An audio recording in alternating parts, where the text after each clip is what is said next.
225 का लक्ष्य है हमारा, क्योंकि जब आप चिराग पासवान की बात कर रहे हैं तो आप उसको आइसोलेशन में नहीं देखेंगे। मैं गठबंधन का हिस्सा हूँ। मैं ठहराया जा सकता है ना आज की इस घटना को जांच ठहराया जा सकता है।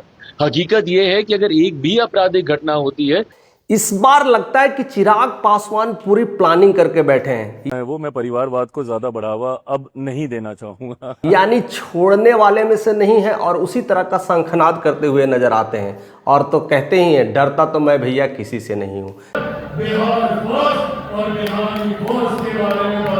शायद उसी के अंदाज उनके अलग अलग है और उनकी भविष्य निधि की प्लानिंग भी अलग अलग है। हालांकि उनके कई सारे प्लान रेडी है और एक्टिवेट एक एक कर करके हो रहे हैं। कोई लाभ ही नहीं, उल्टा नुकसान पार्टी को हो जाए, गठबंधन को हो जाए कि जितना समय मुझे देना चाहिए मैं बाकी सीटों पे नहीं दे रहा। हालांकि उनके प्लान बी में एक और चीज एक्टिव हो चुका है।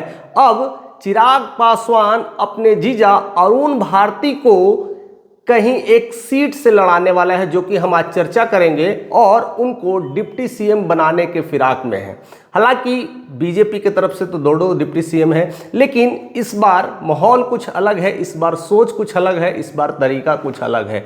और इसीलिए चिराग पासवान लगातार 70 सीटों की पूरी प्लानिंग कर रहे हैं। 70 सीट मांगने की तैयारी चल रही है, क्योंकि ज़्यादा से ज़्यादा उनके कैंडिडेट होंगे, ज़्यादा से ज़्यादा विधायक होंगे, विनिंग विधायक।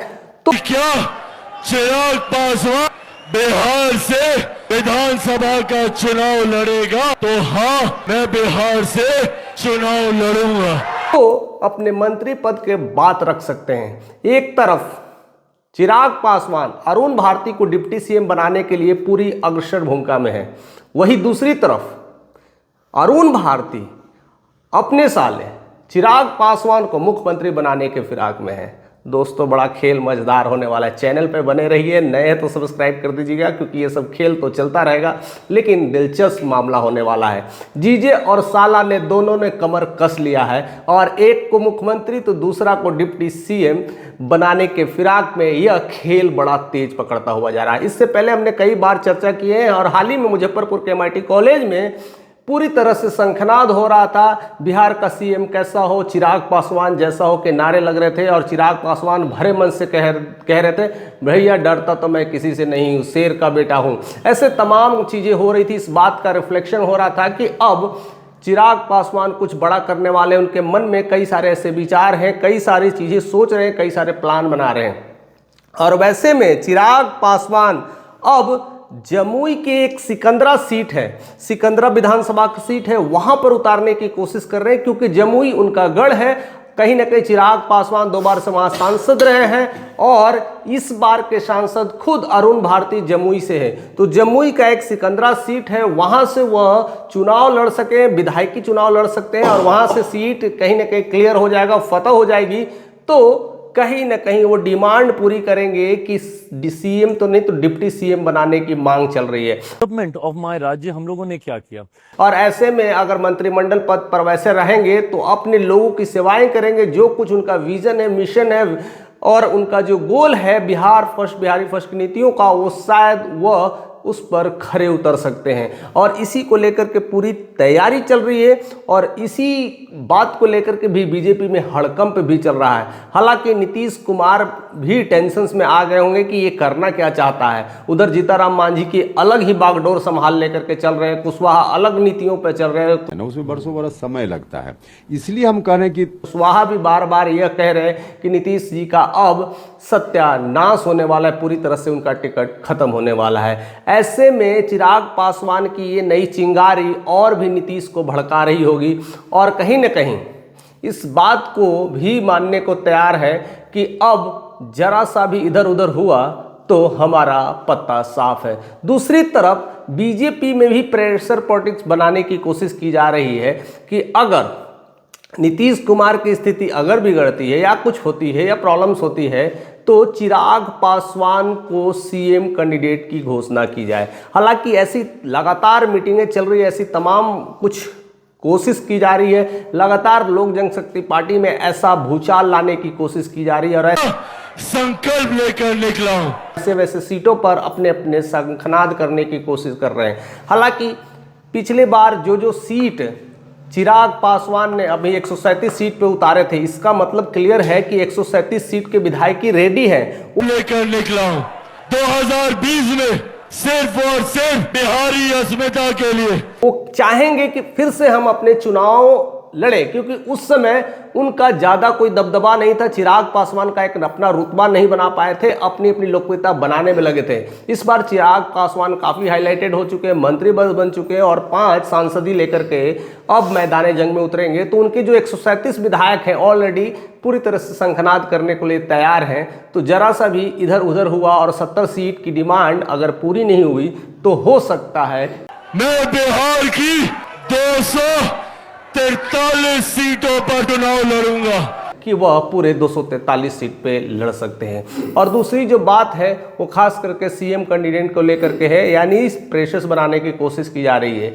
यानी अब एनडीए का सीएम चिराग पासवान को ही नियुक्त किया जाए। चिराग पासवान के ही संसदीय क्षेत्र में बहुत कुछ चेंज हो सकता है और चिराग पासवान कहीं मोदी की जोड़ी मिलती है, दोनों मिल करके एक साथ बिहार की नई रणनीतियों को ले सकते हैं। लेकिन क्या ऐसा होने देंगे नीतीश कुमार, यह भी क्लियर नहीं है। ऐसा कुछ भी नहीं हो सकता है। दूसरा तरफ अगर मोदी चाहें तो क्या अमित शाह इस बात को चाह रहे हैं? क्या अमित शाह अगर चाह रहे हैं तो सम्राट चौधरी इस बात को चाह रहे हैं? क्या सम्राट चौधरी इस बात को चाह रहे हैं तो क्या विजय सिन्हा चाह रहे हैं? कोई अपनी कुर्सी से हटने को तैयार नहीं है और दोनों डिप्टी सीएम अब चाहेंगे कि हमें सीएम मिले, अगर सीएम नहीं तो डिप्टी सीएम मिले। और ऐसे में लोक जनशक्ति पार्टी की तरफ से एक डिप्टी सीएम कैंडिडेट रेडी हो चुका है, यानी अरुण भारती के रूप में चिराग पासवान ने एक नया बम फोड़ दिया है। अब ऐसी खबर आ रही है कि अब वो सीट से भी चुनाव लड़ेंगे, यानी अब संसदीय क्षेत्र में 2-2 सीट खाली होने वाले हैं। एक हाजीपुर की सीट, दूसरी जमुई की सीट पर रेजिग्नेशन होने वाले हैं और 2 विधायकी क्षेत्र पर ये दोनों जीजा और साले की जोड़ी जबरदस्त भूमिका में आने वाली है। और तमाम उनके कार्यकर्ता, उनके जितने भी और सांसद हैं, नवरत्न टीम है, पूरी तरह से ये तैयारी कर रहे हैं कि इस बार छोड़ेंगे नहीं और इस बार हम रुकेंगे नहीं। और बार बार चिराग पासवान की यही रणनीति रहती है कि डरता तो भैया मैं किसी से नहीं हूँ। उसी का शंखनाद अब प्रारूप पूरी तरह से अब देखने को मिल रहा है। उस बात को मलाल जो था कि डरता मैं किसी से नहीं हूँ, वो सारा कुछ प्रारूप अब कहते हैं धरातल पर सामने दिखने को मिल रहा है। यानी चुनौती एकदम आमने सामने वाली चल रही है और डिमांड भी आमने सामने की चल रही है। देखिए भैया, अभी क्लियर हो चुका है, अभी तक सीट शेयरिंग तो हुआ नहीं है, क्लियर पता नहीं है कि किनको क्या मिलने वाला है, लेकिन दावे बड़े बड़े हो रहे हैं। पार्टी का हम लोग कर रहे हैं, ऐसे लोग सीएम, डिप्टी सीएम तक के दावे हो चुके हैं।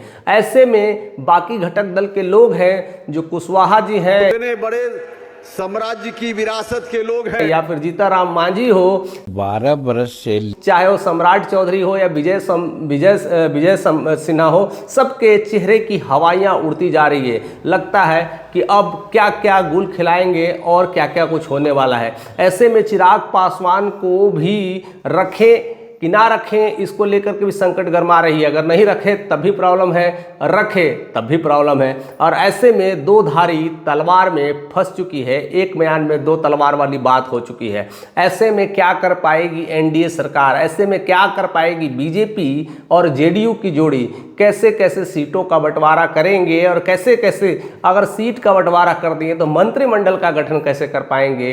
अब यह मामला बहुत तेज पकड़ता हुआ जा रहा है, क्योंकि अब कुछ भी समय नहीं है, किसी भी क्षण अब सीटों का बंटवारा क्लियर हो सकता है। क्योंकि हालांकि अभी इंडिया गठबंधन ने क्लियर कर दिया कि उनका 15 से 17 नवंबर तक उनका सीटों का बंटवारा ऑलरेडी क्लियर हो जाएगा।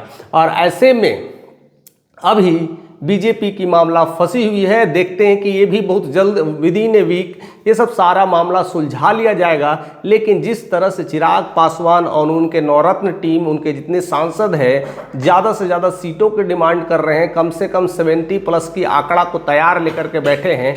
पहले तो 43 की बात हो रही थी, अब 70 की आंकड़ा को लेकर के बातें चल रही है। ऐसे में एक बड़ा खेल निकलता हुआ नजर आ रहा है और चिराग पासवान ने जिस तरह से ये बातें रख दी है, एक एनडीए खेमे में भी बड़ा टेंशन का माहौल है। जेपी नड्डा बहुत जल्द आएंगे, अब इस मंच को संभालेंगे और और आपस में सीट शेयरिंग के फॉर्मूला को भी तय करेंगे। हालांकि जेपी नड्डा बैठेंगे, अमित शाह बैठेंगे, मोदी जी बैठेंगे, तभी ये मामला सुलट सकता है।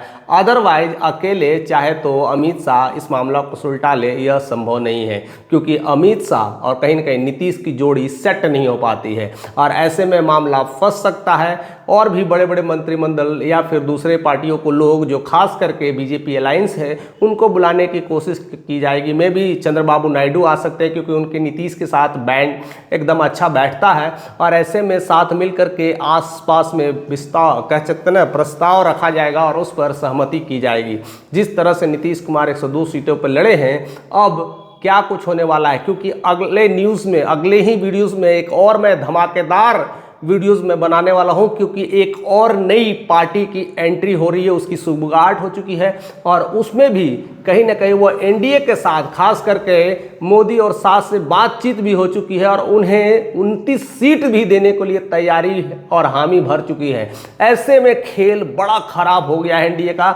बहुत जल्द हम उस नए वीडियोस में रिवील करने वाले हैं कि आखिर वो कौन सा मुखड़ा है, आखिर वो कौन सा चेहरा है जो पांच घटक दल है उसके बीच में 29 सीटों की डिमांड लेकर के वह आ रहा है और फिर से एक नई तबाही मचाने के फिराक में। देखते हैं क्या कुछ होता है। तो चैनल पे बने रहिए, नए हैं तो सब्सक्राइब कर दीजिएगा और अपना एक कमेंट और शेयर करना मत भूलिएगा।